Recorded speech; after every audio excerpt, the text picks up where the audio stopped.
خوشیاں منانا صحابہ کے انتقال اور ان کی شہادت کے دن، یہ رافضیوں کا طریقہ ہے، اہل سنت کا طریقہ ہرگز نہیں ہے۔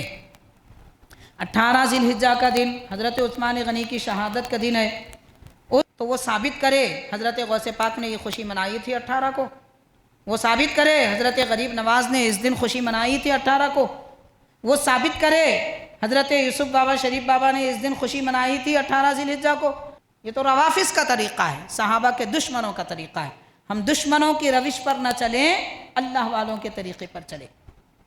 سرکار فرما رہے ہیں ابراہیم علیہ السلام سے آپ میری امت کے لیے دعا کریں، تو حضرت ابراہیم علیہ السلام نے فرمایا کہ اے میرے محبوب نبی، اے میرے اولاد امجاد میں برتر شخصیت، کیا میں آپ کی امت میں ان لوگوں کے لیے دعا کروں جنہوں نے عثمان غنی کو شہید کیا؟ آپ کی امت میں قاتلان عثمان ہیں، میں اگر آپ کی امت کہہ کر دعا کروں گا تو وہ بھی اس میں شامل ہو جائیں گے۔ جو عثمان غنی کے قاتل ہیں ان کے لیے میں دعا نہیں کروں گا۔ اور ایک حدیث پاک ہے، حضور اکرم صلی اللہ علیہ وسلم نے فرمایا عثمان احیاء امتی و اکرمہا، یعنی حضرت عثمان غنی رضی اللہ تعالیٰ عنہ میری امت میں سب سے زیادہ حیا والے اور بہت زیادہ شریف اور بزرگ ہیں۔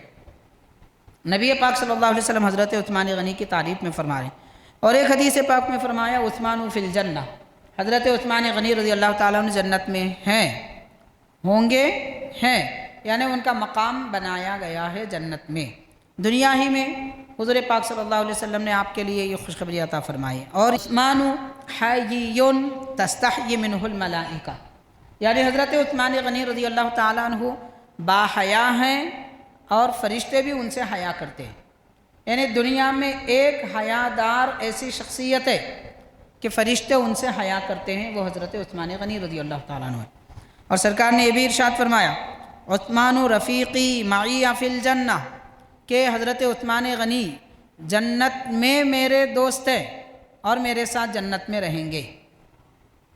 یعنی سرکار دو عالم صلی اللہ علیہ وسلم کے ساتھ رہنے والے، صحبت میں رہنے والے، ویسے بہت سارے حضرات ہیں صحابہ کرام اہل بیت کرام، مگر خاص کر حضور پاک صلی اللہ علیہ وسلم نے حضرت عثمان غنی رضی اللہ تعالیٰ عنہ کے لیے یہ خوشخبری عطا فرمائی کہ آپ جنت میں میرے ساتھ ہیں۔ اور حاضرین یہ بھی ارشاد فرمایا عثمان ولی فی الدنیا والآخرہ، کہ عثمان غنی رضی اللہ تعالیٰ عنہ میرے ولی ہیں، دوست ہیں، دنیا اور آخرت میں۔ دنیا اور آخرت میں میرے دوست ہیں۔ دوست ہونے کا معنی، ولی کا معنی دوست ہے، مددگار ہے، اور ولی کا معنی محبوب ہے، اور بہت سارے اس کے معنی آتے ہیں۔ تو بہرحال ارشاد فرمایا کہ عثمان دنیا و آخرت میں میرے ولی ہیں۔ ان اللہ و ملائکتہ یصلون علی النبی یا ایھا الذین آمنوا صلوا علیہ وسلموا تسلیما اللہم صلی علی سیدنا محمد وعلی آلہ وصحبہ افضل صلواتک وعدد معلوماتک وبارک وسلم۔ محترم حاضرین معزز سامعین، السلام علیکم ورحمۃ اللہ وبرکاتہ۔ ماہ ذی الحجہ کی 18ویں تاریخ حضرت سیدنا عثمان غنی خلیفہ سوم کامل الحیاء والایمان جامع القرآن رضی اللہ تعالی عنہ کی شہادت کا دن ہے۔ آپ کی ولادت مقام طائف میں ہوئی اور آپ کے آبا و اجداد شہر مکہ کے ہیں۔ حضور نبی کریم صلی اللہ علیہ وسلم سے آپ کا سلسلہ نسب 5ویں پشت میں ملتا ہے۔ نبی کریم علیہ السلام کی پھوپھی حضرت بیضہ رضی اللہ تعالیٰ عنہ حضرت عثمان غنی رضی اللہ تعالیٰ عنہ کی نانی ہوتی ہے۔ تو گویا حضرت عثمان غنی رضی اللہ تعالیٰ عنہ کے نبی پاک صلی اللہ علیہ وسلم کے ساتھ 2 طرح کے نسب کے رشتے ملتے ہیں۔ سیدنا عثمان غنی رضی اللہ تعالیٰ عنہ وہ شخصیت ہے کہ سرکار دو عالم علیہ الصلوۃ والسلام نے آپ کے نکاح میں پہلے ایک شہزادی کو دیا، ان کے وصال کے بعد دوسری شہزادی کو آپ کے نکاح میں دیا۔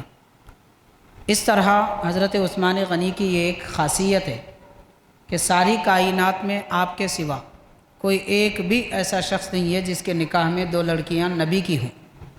نبی کی 2 شہزادیاں جن کے نکاح میں ہوں، وہ ساری دنیا میں صرف حضرت عثمان غنی رضی اللہ تعالیٰ عنہ۔ یہ خاصیت حضرت عثمان غنی رضی اللہ تعالیٰ عنہ کی ہے۔ اور حاضرین، سیدنا عثمان غنی رضی اللہ تعالیٰ عنہ جب دین اسلام کو مدد، دولت کی، ثروت کی ضرورت پڑی، سب سے آگے زیادہ تر اپنا مال پیش کرنے والے حضرت عثمان غنی رضی اللہ تعالیٰ عنہ کی ذات پاک ہے۔ اس کی بہت ساری وضاحتیں اور تفصیلات ہیں، انشاءاللہ تعالیٰ میں آگے آپ کے عرض کروں گا۔ حضرت سیدنا عثمان غنی رضی اللہ تعالیٰ عنہ کی جو فضیلتیں بیان کی گئی ہیں، ان فضیلتوں میں تقریباً 8-9 احادیث شریفہ جو بڑی مشہور بھی ہیں، مختصر طور پر پہلے میں ان کو آپ کے سماعت میں لانے کی کوشش کروں گا۔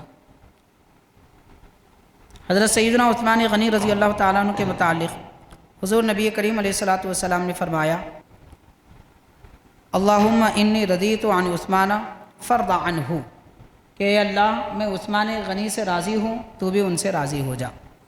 حضور پاک علیہ الصلاۃ والسلام نے آپ کی فضیلت میں ارشاد فرمایا، غفر اللہ لک یا عثمان ما قدمت وما اخرت وما اسررت وما اعلنت وما هو کائن الی یوم القیامہ، یعنی اے عثمان، اللہ تعالیٰ نے آپ کو بخش دیا ہے، معاف فرما دیا ہے، آپ جو بھی کریں، وہ جو پہلے آپ نے کیا، وہ جو بعد میں آپ کریں گے، وہ جو آپ نے چھپا کر کیا، اور وہ اعمال جو آپ نے علانیہ کیا، اور قیامت تک جو کچھ آپ سے ہونے والا ہے، ان سب کی اللہ تعالیٰ نے بخشش فرما دی ہے۔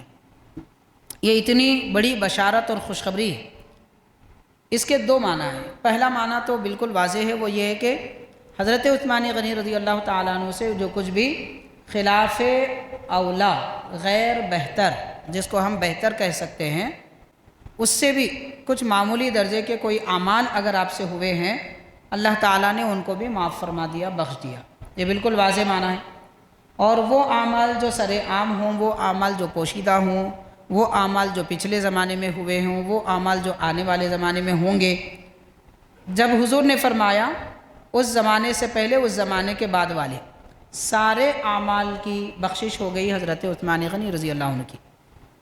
بعض شارحین نے یہاں یہ ارشاد فرمایا ہے، حضور پاک علیہ الصلوۃ والسلام دراصل حضرت عثمان غنی رضی اللہ تعالیٰ عنہ کو یہ خوشخبری عطا فرما رہے ہیں کہ عثمان، آپ سے آئندہ کے زمانے میں کوئی خطا، کوئی برائی، کوئی گناہ وغیرہ نہیں ہو سکتا، آپ کر ہی نہیں سکتے۔ یہ خوشخبری اس میں دی جا رہی ہے، یعنی اجازت، رخصت دی جا رہی ہے، لیکن اللہ نے بخش دیا، معاف فرما دیا کا معنی یہ ہے کہ آپ کریں گے ہی نہیں، کر ہی نہیں سکیں گے، یہ بھی معنی ہے۔ تو بہرحال اس میں یہ اشارہ بھی دیا جا رہا ہے۔ اور ایک حدیث پاک ہے، حضور اکرم صلی اللہ علیہ وسلم نے فرمایا، عثمان احیاء امتی و اکرمہا، یعنی حضرت عثمان غنی رضی اللہ تعالیٰ عنہ میری امت میں سب سے زیادہ حیا والے اور بہت زیادہ شریف اور بزرگ ہیں۔ نبی پاک صلی اللہ علیہ وسلم حضرت عثمان غنی کی تعریف میں فرما رہے ہیں۔ اور ایک حدیث پاک میں فرمایا، عثمان فی الجنہ، حضرت عثمان غنی رضی اللہ تعالیٰ عنہ جنت میں ہیں، ہوں گے، ہیں، یعنی ان کا مقام بنایا گیا ہے جنت میں۔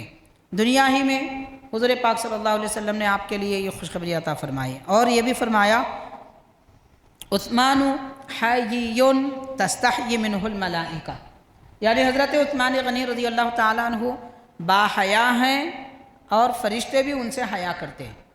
یعنی دنیا میں ایک حیادار ایسی شخصیت ہے کہ فرشتے ان سے حیا کرتے ہیں، وہ حضرت عثمان غنی رضی اللہ تعالیٰ عنہ ہے۔ اور سرکار نے یہ بھی ارشاد فرمایا، عثمان رفیقی معی فی الجنہ، کہ حضرت عثمان غنی جنت میں میرے دوست ہیں اور میرے ساتھ جنت میں رہیں گے۔ یعنی سرکار دو عالم صلی اللہ علیہ وسلم کے ساتھ رہنے والے، صحبت میں رہنے والے، ویسے بہت سارے حضرات ہیں، صحابہ کرام، اہل بیت کرام، مگر خاص کر حضور پاک صلی اللہ علیہ وسلم نے حضرت عثمان غنی رضی اللہ تعالیٰ عنہ کے لیے یہ خوشخبری عطا فرمائی کہ آپ جنت میں میرے ساتھ ہیں۔ اور حاضرین، یہ بھی ارشاد فرمایا، عثمان ولی فی الدنیا والآخرہ، کہ عثمان غنی رضی اللہ تعالیٰ عنہ میرے ولی ہیں، دوست ہیں، دنیا اور آخرت میں۔ دنیا اور آخرت میں میرے دوست ہیں۔ دوست ہونے کا معنی ولی کا معنی دوست ہے، مددگار ہے، اور ولی کا معنی محبوب ہے، اور بہت سارے اس کے معنی آتے ہیں۔ تو بہرحال ارشاد فرمایا کہ عثمان دنیا و آخرت میں میرے ولی ہیں۔ اور حضور نے یہ بھی ارشاد فرمایا رحمک اللہ یا عثمان ما اصبت من الدنیا ولا اصابت من کا، کہ حضور فرما رہے ہیں اے عثمان اللہ آپ پر رحم فرمائے، مہربانی فرمائے کہ آپ نے دنیا سے کچھ نہیں لیا اور دنیا آپ تک آ بھی نہ سکی، آپ تک دنیا نہیں آ سکی، یعنی دنیا والوں کو دبوچ لیتی ہے، حضرت عثمان غنی رضی اللہ تعالیٰ عنہ تک پہنچ بھی نہ سکی، اپنے چنگل میں نہیں پھنسائی، اپنی محبت میں نہیں پھنسائی، دھوکے میں نہ رکھی۔ اور حضرت عثمان غنی رضی اللہ تعالیٰ عنہ نے بھی دنیا سے کچھ نہیں لیا۔ اب آپ غور کیجئے، سیدنا عثمان غنی کو غنی کہتے ہیں۔ غنی کون ہوتا ہے؟ جو مالدار ہو۔ یہ کیسے غنی ہیں کہ مالدار ہیں اور دولت رکھتے ہیں، اس کے باوجود بھی دنیا سے کچھ نہیں لیے؟ اس لیے کہ آپ نے اپنی ذات کے لیے کچھ نہیں لیا، آپ نے اپنی خواہش کے لیے کچھ نہیں کھایا، آپ نے اپنی خواہش پر کچھ نہیں پہنا، بلکہ جو کچھ آپ کی دولت اور کمائی تھی وہ راہ خداوندی میں دین اسلام کے لیے، بندگان خدا کے لیے خرچ کرنے کی خاطر تھی۔ اس لیے حضور نے فرمایا کہ تم پر مہربانی ہو اللہ تعالیٰ کی اے عثمان، نہ آپ نے دنیا سے کچھ لیا، دنیا نے آپ سے نہ کچھ لیا۔ پھر ارشاد فرمایا حضور پاک صلی اللہ علیہ وسلم نے کہ یا عثمان انک ستبلا بعدی فلا تقاتلن، کہ عثمان میرے بعد آپ کو آزمایا جائے گا لیکن آپ ہرگز نہ لڑیں، جھگڑے نہیں۔ حضرت عثمان غنی رضی اللہ تعالیٰ عنہ نبی پاک صلی اللہ علیہ وسلم کے زمانے میں، خلفائے راشدین کے زمانے میں جب اسلام کی لڑائی اور جنگ کی ضرورت پڑتی تو آپ جنگ میں شریک ہوتے اور اپنی بہادری کے جوہر دکھاتے، مگر سرکار نے ارشاد فرمایا ایک وقت ایسا آئے گا کہ آپ کو آزمایا جائے گا، گویا کہ لوگ آپ کو شہید کرنا چاہیں گے اور آپ کو تکلیف پہنچائیں گے۔ سرکار نے فرمایا آپ ان سے نہ لڑیے، وہ جو کریں انہیں کرنے دیجئے مگر جواب مت دیجئے۔ تو حاضرین یہ حدیث پاک ہے۔ اب اس کے پیچھے ایک بڑا واقعہ ہے حضرت عثمان غنی رضی اللہ تعالیٰ عنہ کی شہادت کا، انشاءاللہ تعالیٰ تھوڑی دیر کے بعد ہم اس پر تھوڑی سی وضاحت پیش کریں گے۔ حضرت سیدنا عثمان غنی رضی اللہ تعالیٰ عنہ کے متعلق جو تفصیلات بیان کی جا رہی ہے ان میں یہ بھی ذکر کیا جاتا ہے حضرت عثمان غنی رضی اللہ تعالیٰ عنہ کا خوف خدا، اللہ تعالیٰ سے ڈر کیسا ہے۔ حاضرین اس وقت امت مسلمہ کو خوف خدا سکھانے کی ضرورت ہے اور سیکھنے کی بھی ضرورت ہے۔ آج ہمارے پاس سب ہے، گرمی کا ڈر ہے، سردی کا ڈر ہے، بھوکے رہ جانے کا ڈر ہے، دشمن کا ڈر ہے، طاقتور کا ڈر ہے، کوئی زمین ہڑپ کر جائے گا اس کا ڈر ہے، چھوٹے موٹے کیڑے مچھر مکھی کا ڈر ہے، مگر افسوس کہ اللہ کا ڈر نہیں ہے، اللہ تعالیٰ کا خوف نہیں ہے۔ یہی وجہ ہے کہ لوگ ایک دوسرے کو مارتے ہیں، قتل کرتے ہیں، مال چھین لیتے ہیں، گالی گلوچ کرتے ہیں، تہمتیں لگاتے ہیں، غیبتیں کرتے ہیں۔ یہ سارا ماحول جو برائیوں کا، گناہوں کا پھیلا ہوا ہے، یہ سب خوف خدا نہ ہونے کی وجہ سے، اللہ تعالیٰ کا خوف نہیں ہے۔ اسی وجہ سے ہم دیکھتے ہیں لوگ دھوکہ دیتے ہیں، کچھ خریداری کریں آپ ملاوٹ کی چیز دیتے ہیں، قیمت زیادہ لے لیتے ہیں، جھوٹ بولتے ہیں۔ اللہ کا ڈر ہوتا تو کیسے جھوٹ بولتا؟ اللہ کا ڈر ہوتا تو پیٹھ پیچھے برائی کیسے کرتا؟ خوف خداوندی نہیں ہے۔ اب دیکھیے حضرت عثمان غنی رضی اللہ تعالیٰ عنہ اللہ تعالیٰ سے کتنا ڈرتے تھے۔ آپ کے ایک غلام تھے سیدنا عثمان غنی رضی اللہ تعالیٰ عنہ، ماشاءاللہ آپ کے پاس سینکڑوں بلکہ ہزاروں غلام تھے، اور وہ غلاموں کو ہر دن آپ آزاد کرتے تھے، ضرورت پڑتی تو خریدتے ورنہ خود اپنے پاس جو غلام ہوتے ان کو آزاد کر دیتے۔ بات اس کے ساتھ آئی ہے تو عرض کر رہا ہوں، حضرت عثمان غنی رضی اللہ تعالیٰ عنہ فرماتے ہیں جب سے میں اسلام لایا ہوں ہر جمعہ کے دن ایک غلام آزاد کرتا ہوں، اگر وہ جمعہ کے دن میرے پاس غلام نہ ہوتا تو درمیان میں جب بھی موقع ملتا خریدتا ہوں اور آزاد کر دیتا ہوں۔ تو سیدنا عثمان غنی رضی اللہ تعالیٰ عنہ ایمان لائے ابتدائی اسلام میں یعنی شہر مکہ میں تقریباً 13 سال، مدینہ پاک میں 10 سال، نبی پاک صلی اللہ علیہ وسلم کے ساتھ، پھر حضرت صدیق اکبر رضی اللہ تعالیٰ عنہ کے ساتھ 2.5 سال، حضرت عمر رضی اللہ تعالیٰ عنہ کے ساتھ 10 سال، پھر حضرت عثمان غنی رضی اللہ عنہ کے خلافت کے 12 سال۔ اب یہ سب ملا لیجئے آپ، اتنے سالوں تک ہر جمعہ ایک غلام آزاد کیے۔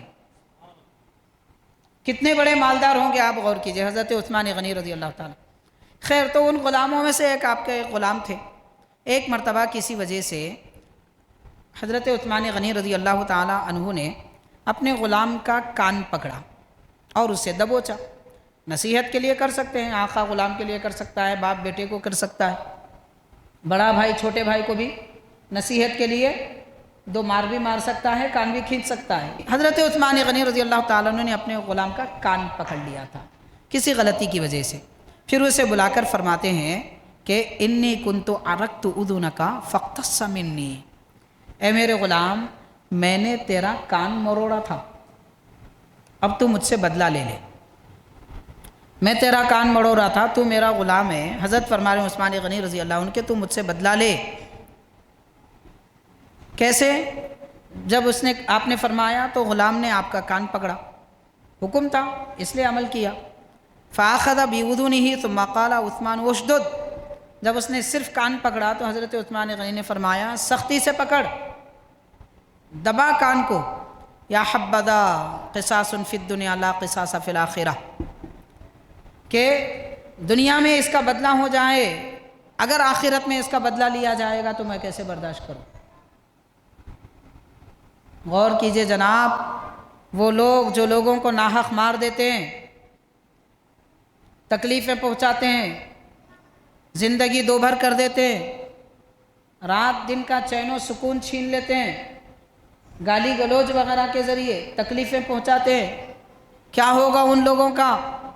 وہ حضرت عثمان غنی رضی اللہ تعالیٰ عنہ جن کے بارے میں حضور نے فرمایا آپ کے پچھلے اگلے پوشیدہ علانیہ جو کچھ آپ نے کام کیے ہیں، اعمال کیے ہیں، اللہ نے سب بخش دیا۔ ان کو اتنا خوف ہے کہ قیامت کے دن بدلہ لیں گے تو کیا ہوگا، اس لیے تم دنیا میں بدلہ لے لو، میرا کان ذرا دبا کے کھینچو تاکہ بدلہ ہو جائے، آخرت میں مجھے بدلے لینے کی، بدلہ دینے کی نوبت نہ آئے۔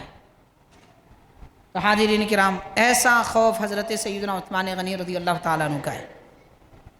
اور اس کے بعد حضرت سیدنا عثمان غنی رضی اللہ تعالیٰ عنہ کے متعلق یہ بھی روایت آتی ہے، آپ نے فرمایا کہ اگر مجھے جنت اور دوزخ کے درمیان میں رکھ دیا جائے، جنت اور دوزخ کے درمیان میں رکھ دیا جائے اور مجھے معلوم نہ ہو کہ میں جنت میں جاؤں گا یا پھر دوزخ میں، تو میں پسند کروں گا اس بات کو ڈر سے، خوف سے کہ فیصلہ کیا ہوگا، دوزخ ملے گی یا جنت۔ اس ڈر سے اگر مجھے ایسا چھوڑ دیا جائے تو میں جل کے خاک ہو جاؤں گا، لیکن وہ منزل کہ کیا ملنے والا ہے، وہ آزمائش کہ کیا ملنے والی ہے وہ پتہ نہ چلے، وہ کیفیت کو میں برداشت نہ کر پاؤں گا۔ جل کے خاک ہو جاؤں گا مگر وہ کیفیت کو برداشت نہ کر پاؤں گا کہ کیا ملنے والا ہے، جنت ملے گی یا دوزخ۔ یعنی یہ بھی خوف ہے دوزخ کا۔ حضرت عثمان غنی رضی اللہ تعالیٰ عنہ کو دوزخ کا اتنا خوف ہے، جن کو خوشخبری حضور نے دی ہے عثمان فی الجنہ، اللہ کے نبی نے جب خوشخبری دی ہے تو اس میں شک کی کیا بات ہے؟ شک نہیں تھا مگر خوف تھا۔ امید اور خوف دونوں پائے جانے کا نام ایمان ہے۔ صرف امید ہے بس، او میری خبر تو میرا کیا بگاڑے گی، اے فرشتو تم مجھے کیا مارو گے، میں جنتی ہوں، میں نبی کا امتی ہوں، فلاں ہوں، یہ سب باتیں جناب اس زمانے میں کر لینے کی ہیں۔ قبر میں جب جائیں گے پتہ چلے گا فرشتے کیا کریں گے، خبر کیا کرے گی۔ لیکن ڈر تو حضرت عثمان غنی کو بھی تھا، خوف خداوندی ایسا تھا۔ تو ایمان خوف کے ساتھ پایا جاتا ہے، دوزخ کا خوف نہیں، قبر کا خوف نہیں، خدا کا خوف نہیں، تو پھر ایمان کہاں سے کمال پائے گا؟ کمال ایمان کے لیے خوف کا پایا جانا بھی ضروری ہے۔ بہرحال حضرت عثمان غنی رضی اللہ تعالیٰ عنہ فرماتے ہیں کہ ارشاد فرمایا لو انی بین الجنت والنار لا ادری الی ایتہما یؤمر لاخترت ان اکون رمادا، تو میں اس بات کو اختیار کروں گا، پسند کروں گا کہ میں خاک ہو جاؤں، اس سے پہلے کہ مجھے کیا دیا جانے والا ہے وہ معلوم ہونے سے پہلے صبر نہ کر سکوں گا، خاک ہو جانا پسند کروں گا۔ یہ حضرت سیدنا عثمان غنی رضی اللہ تعالیٰ عنہ کا فرمان ہے۔ حضرت سیدنا مولا علی رضی اللہ تعالیٰ عنہ فرماتے ہیں حضرت عثمان غنی رضی اللہ عنہ کے بارے میں۔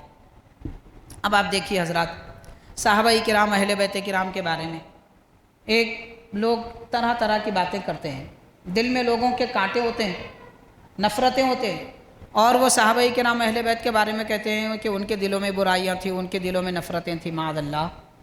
حضرت سیدنا مولا علی رضی اللہ تعالیٰ عنہ حضرت عثمان غنی رضی اللہ عنہ کی تعریف فرما رہے ہیں۔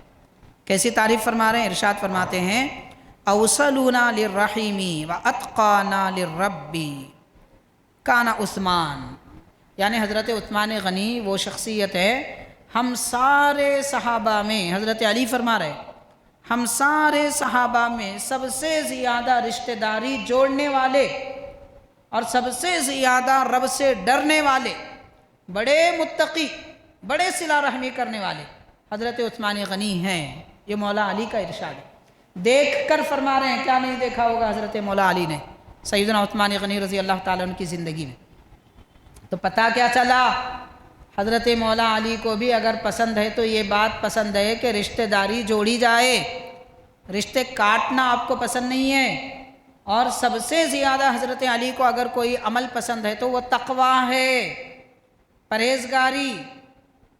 تو اگر کوئی چاہتا ہے کہ مولا علی کے قریب ہو، مولا علی کا محبوب بنے، مولا علی کا چہیتا بنے، تو یاد رکھیں وہ فرما رہے ہیں حضرت عثمان غنی ایسے تھے، یعنی یہ اوصاف حضرت علی کو پسند ہیں، صلہ رحمی کرنا، تقوی، پرہیزگاری، اللہ سے ڈرنا، یہ حضرت علی رضی اللہ تعالیٰ عنہ کو پسند ہے، اس لیے تعریف فرما رہے ہیں۔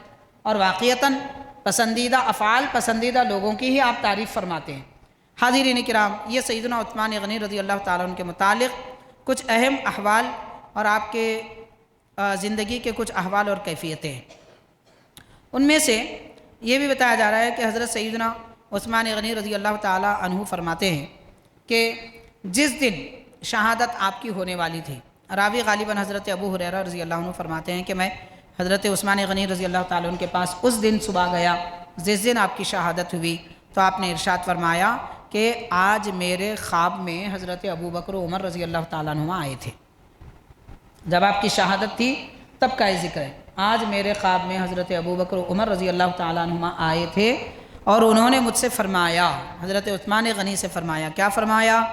ارشاد فرمایا کہ سم یا عثمان فإنک تفطر عندنا، اے عثمان روزہ رکھو آج، کہ آج شام آپ ہمارے ساتھ افطار کرو گے۔ یعنی عالم برزخ میں صحابہ کرام کو بھی یہ معلوم ہے آج حضرت عثمان غنی کی شہادت کا دن ہے، کہ آپ روزہ رکھیے، افطار ہمارے ساتھ کرو گے۔ پتہ کیا چلا حاضرین؟ حضرت عثمان غنی رضی اللہ تعالیٰ عنہ کی شہادت کا دن کوئی معمولی دن نہیں ہے، لوگ اس کو ایسے ہی ہنسی مذاق میں اڑا رہے ہیں، معاذ اللہ، استغفر اللہ۔ یہ تو وہ دن ہے کہ اس دن خلفائے راشدین حضرت ابو بکر عمر رضی اللہ تعالیٰ عنہ بھی اس دن کا ذکر کرتے ہیں اور اس دن آ کر انہیں یہ خوشخبری دیتے ہیں کہ آج آپ کی شہادت ہونے والی ہے۔ اور ایک حدیث پاک میں آتا ہے حضرت عثمان غنی رضی اللہ تعالیٰ عنہ نے یہ بھی ارشاد فرمایا، حضور نبی کریم علیہ السلام میرے خواب میں تشریف لائے سحری کے وقت اور فرمایا کہ عثمان سحری یہاں کرو اور افطار ہمارے ساتھ جنت میں کرو گے۔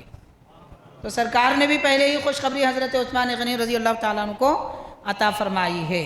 اب وہ شہادت کا دن کیا تھا، کیا حالات ہوئے، مختصر طور پہ انشاءاللہ تعالیٰ کچھ دیر کے بعد پھر اس کی کچھ وضاحت اور تفصیل میں آپ کے گوشے گزار کروں گا۔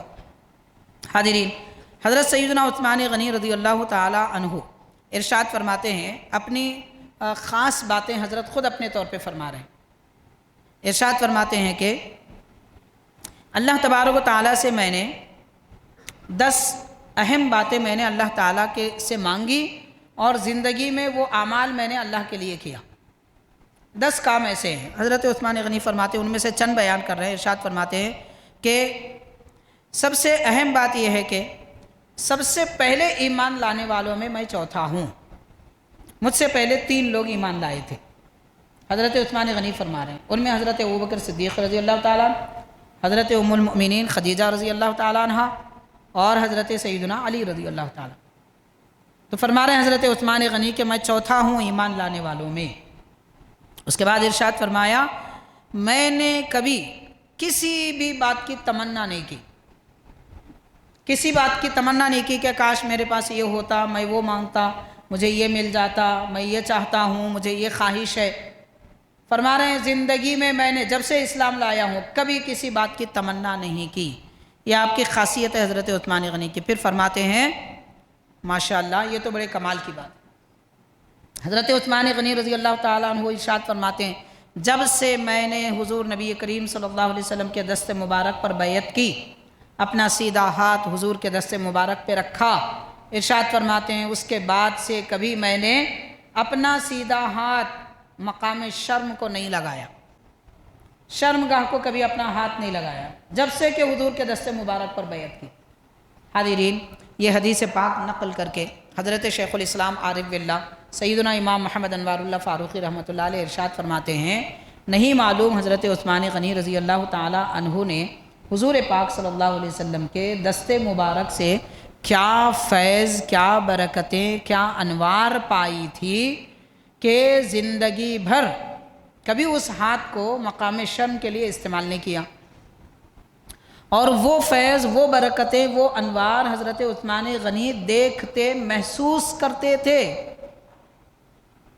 تیسری بات یہ کہ سرکار دو عالم صلی اللہ علیہ وسلم کے جسد اقدس اور دست مبارک سے جو نعمت ایک مرتبہ کہیں منتقل ہو جاتی ہے وہ باقی رہتی ہے، اسی لیے تو حضرت عثمان غنی نے اپنا ہاتھ کسی نازیبا مقام کے لیے نہیں استعمال کیا۔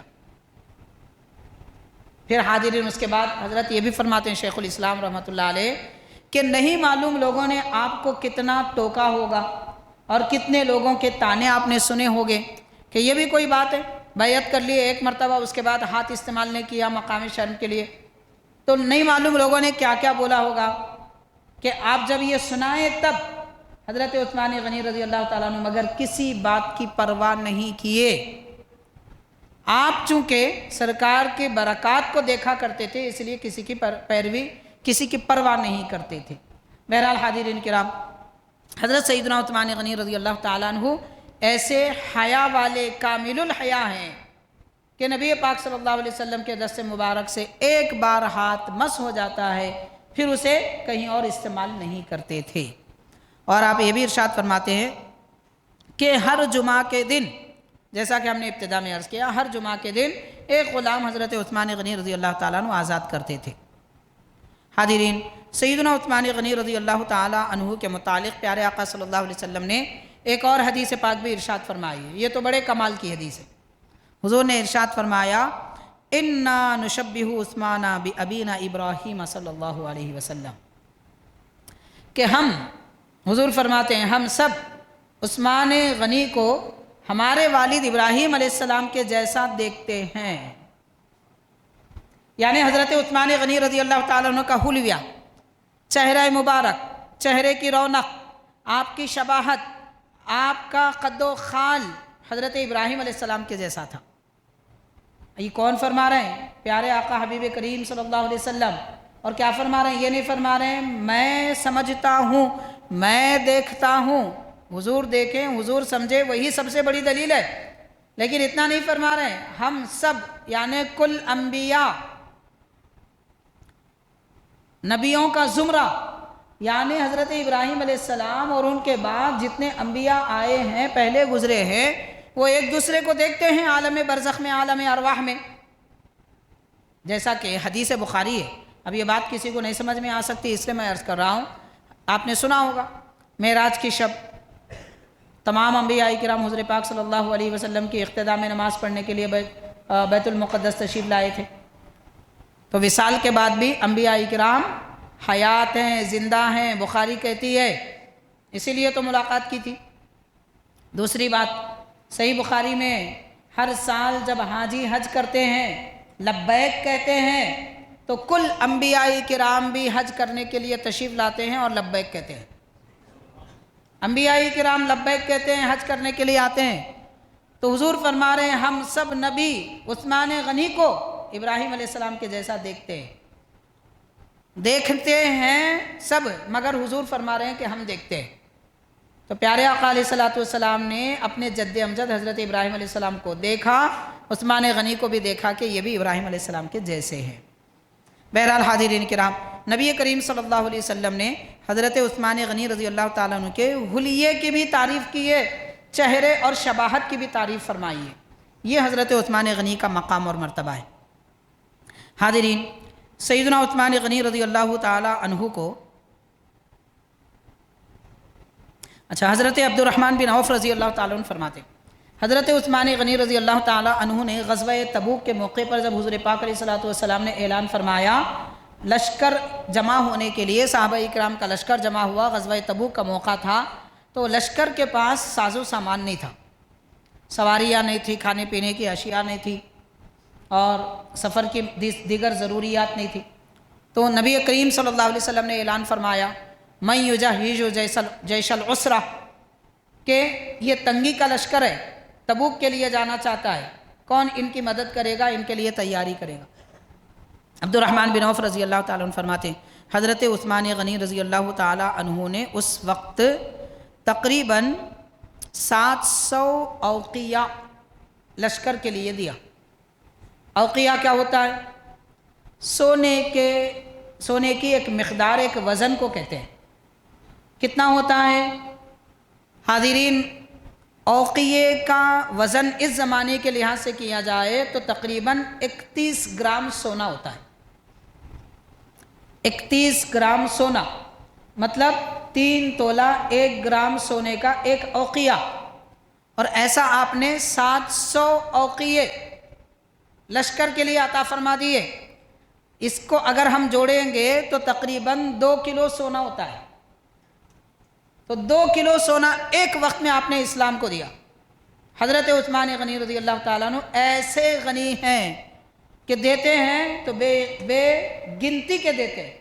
نہ صرف یہ بلکہ حضور نے دوبارہ پھر اعلان فرمایا من یجہز جیش العسرہ، تو حضرت عثمان غنی رضی اللہ تعالیٰ عنہ 100 اونٹ حضور کی خدمت میں پیش کرتے ہیں۔ عرض کرتے ہیں حضور 100 اونٹوں پر لگا ہوا سامان اور 100 اونٹوں کے ساتھ 100 غلام۔ حضور نے پھر اعلان فرمایا، عرض کرتے ہیں حضور پھر 100 اونٹ، پھر حضور نے اعلان فرمایا پھر 100 اونٹ، اور ایک حدیث پاک میں آتا ہے سرکار نے اعلان فرمایا اسی لشکر کے لیے اتنا سامان لے کر آئے کہ مسجد نبوی کی چھت کو لگنے لگا۔ اس پر ہاتھ پھیر کر حضور نے فرمایا آج کے بعد عثمان جو چاہے کرے، تم سے نہیں پوچھا جائے گا۔ تو کتنا راضی کیا ہے حضرت عثمان غنی نے اللہ تعالیٰ کو، اللہ کے نبی کو۔ حاضرین کرام، یہ صحابہ کرام بزرگان دین کی زندگیاں سنانے بتانے کا فائدہ کیا ہے؟ سنانے بتانے کا سب سے اہم فائدہ ہے مومن کی زندگی کا ایک ایک پائی، اس کی زندگی کے ایک ایک پائی، ایک ایک ذرہ اور وقت کا ایک ایک سیکنڈ اسلام کے لیے ہونا چاہیے، دین کے لیے ہونا چاہیے۔ لیکن افسوس کی بات ہے کہ آج دن بھر میں 1 گھنٹہ بھی ہم دین کو نہیں دے سکتے۔ آپ جمعہ کے دنوں میں مسجدوں کو دیکھیں، آپ خالی پڑی نظر آتی ہیں۔ جب عربی خطبہ ہونے لگتا ہے لوگ دوڑتے آ جاتے ہیں۔ طہارت خانوں میں ٹھہرنا پسند ہے بیچاروں کو، وضو خانے میں لائن لگانا پسند ہے، مگر افسوس وقت سے پہلے آ کے مسجد میں صف میں بیٹھنا پسند نہیں۔ یہ قوم ہے ہماری۔ غور کریں آپ کیا حال ہو چکا ہے، کیا دے رہے ہیں ہم دین کو، کیا دے رہے ہیں اسلام کو، ہم کیا دے رہے ہیں؟ جمعہ کے دن 10 روپیے، ضرورت پڑی تو کسی غریب کو کبھی 20 روپیے، سال میں 1 آدھ مرتبہ کسی مدرسے کو 50 روپیے، بس اتنا ہی چاہیے، دین کو اور نہیں چاہیے۔ حضرت عثمان غنی سے پوچھئے دین کو کس چیز کی ضرورت ہے؟ واقعتاً دیکھا جائے تو یہ ضرورت دین کو نہیں ہے، یہ ضرورت ہماری، ہم دین کو دے کر آخرت میں اپنی ضرورت پوری کر رہے ہیں۔ وَمَا تُقَدِّمُوا لِأَنفُسِكُم مِّن خَيْرٍ تَجِدُوهُ عِندَ اللَّهِ، اللہ تعالیٰ فرماتا ہے تم جو بھی آخرت میں جانے سے پہلے پیش کرو گے اس کو اللہ کے پاس پاؤ گے۔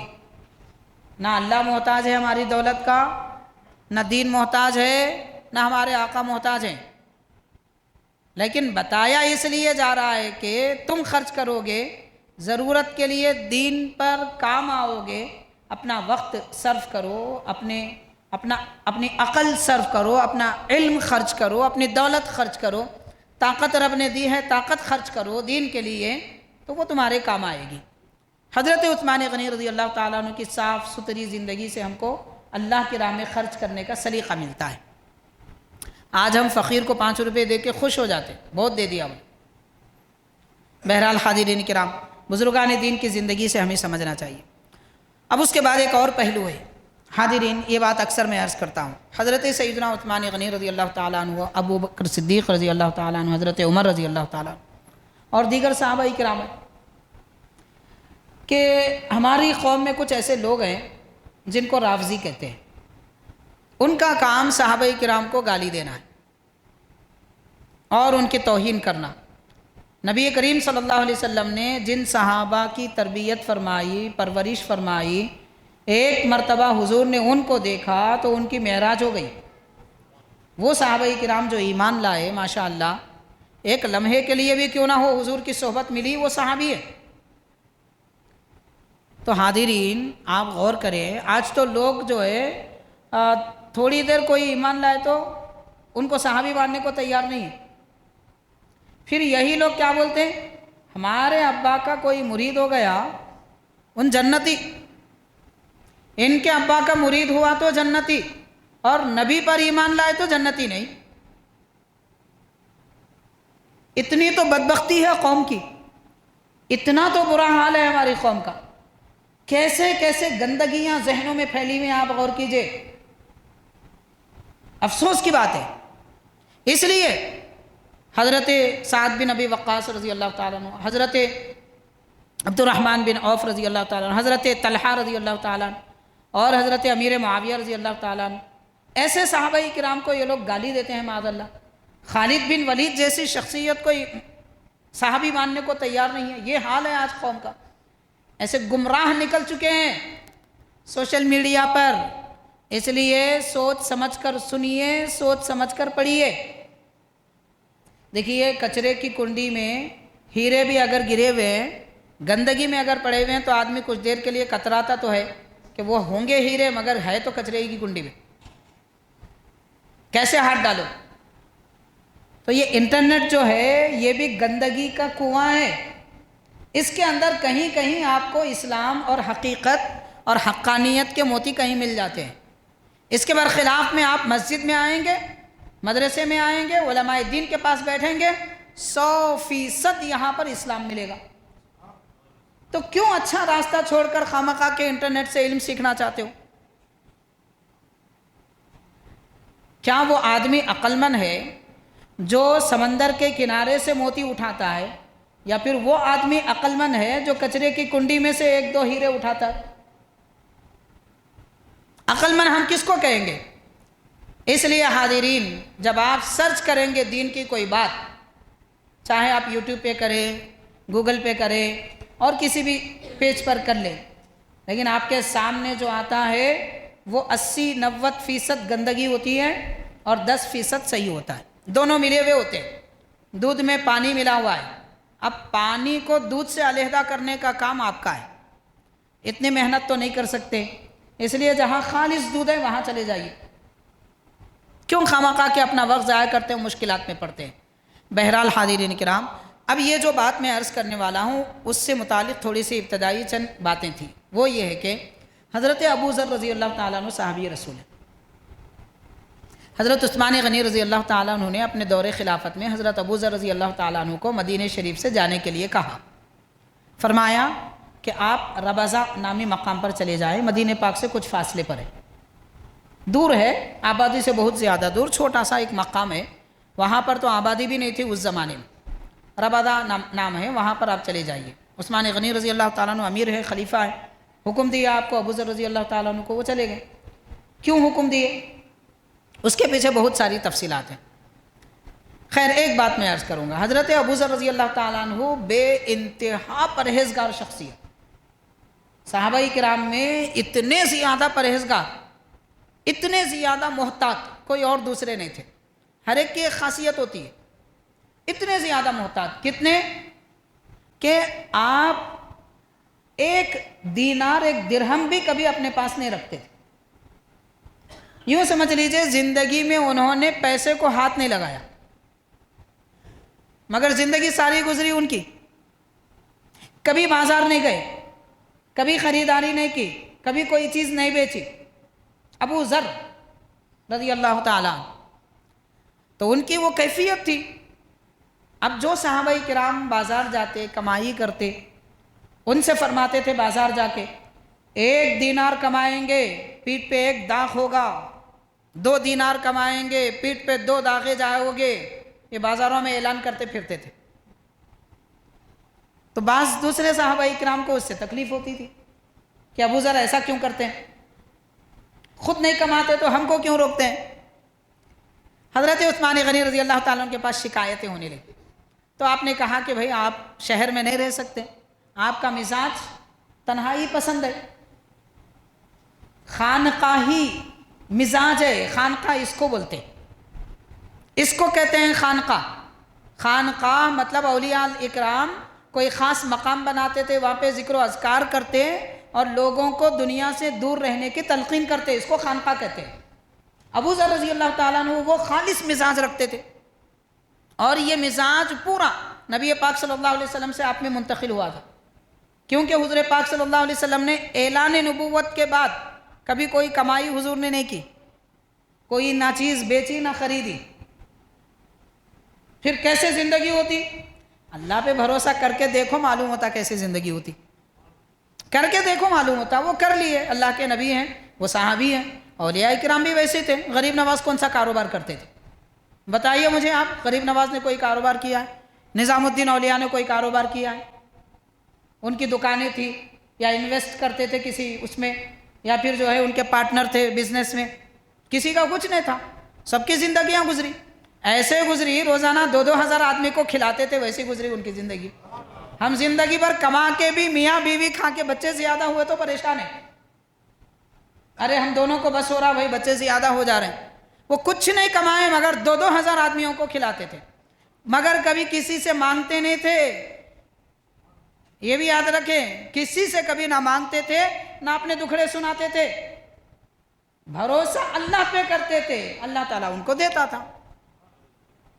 خیر، تو حاضرین کرام، حضرت ابو ذر رضی اللہ تعالیٰ عنہ کو عثمان غنی رضی اللہ تعالیٰ عنہ نے بھیج دیا تھا کہ آپ مدینہ شریف کے باہر چلے جائیے ربضہ نامی مقام پر.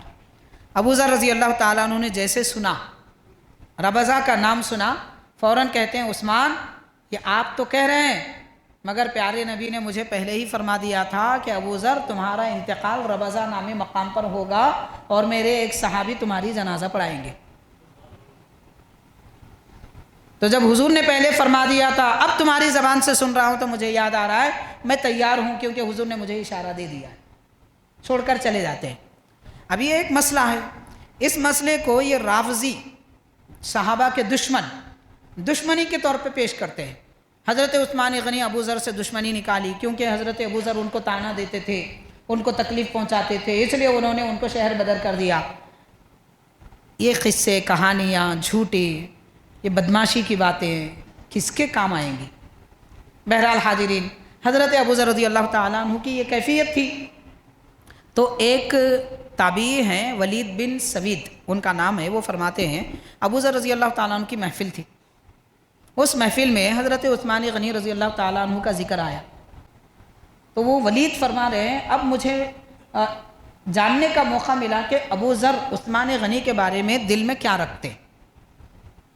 حضرت عثمان غنی کے بارے میں ایک شخص نے کچھ بے عزتی کی بات کی تو ابو ذر رضی اللہ تعالیٰ عنہ فرماتے ہیں خاموش رہ، عثمان غنی کی برائی نہ کر، تو کیا جانتا ہے ان کے بارے میں جو میں جانتا ہوں. جن کو شہر بدر کر دیا گیا وہ فرما رہے ہیں تو کیا جانتا ہے عثمان کے بارے میں جو میں جانتا ہوں. میں نے دیکھا ہے اللہ کے نبی کے دربار میں کہ ایک مرتبہ ابو بکر صدیق آئے، عمر آئے، عثمان آئے. حضور پاک علیہ الصلوۃ والسلام زمین سے کنکریاں اٹھائے، اپنے دست مبارک میں پکڑے تو کنکریوں سے تسبیح کی آواز آئی جیسے کہ مکھی کے بھن بھنانے کی آواز آتی. پھر وہ کنکریاں حضور نے حضرت ابو بکر کو دی، ان کے ہاتھ میں ویسی تسبیح کی آواز آئی. پھر وہ کنکریاں لے کر حضور نے حضرت عمر کے ہاتھ میں دی ان کے ہاتھ میں بھی تسبیح کی آواز آئی، کنکریاں پڑھ رہی تھی سبحان اللہ والحمدللہ۔ پھر وہ کنکریاں حضور لے کر حضرت عثمان کے ہاتھ میں دیے، ان کے ہاتھ میں بھی کنکریاں تسبیح پڑھنے لگی۔ یہ عثمان کا مقام ہے اور تو ان کی برائی کرتا ہے۔ حضرت ابو ذر رضی اللہ تعالیٰ عنہ کا دل کتنا پاک تھا، عثمان غنی کا دل کتنا پاک تھا۔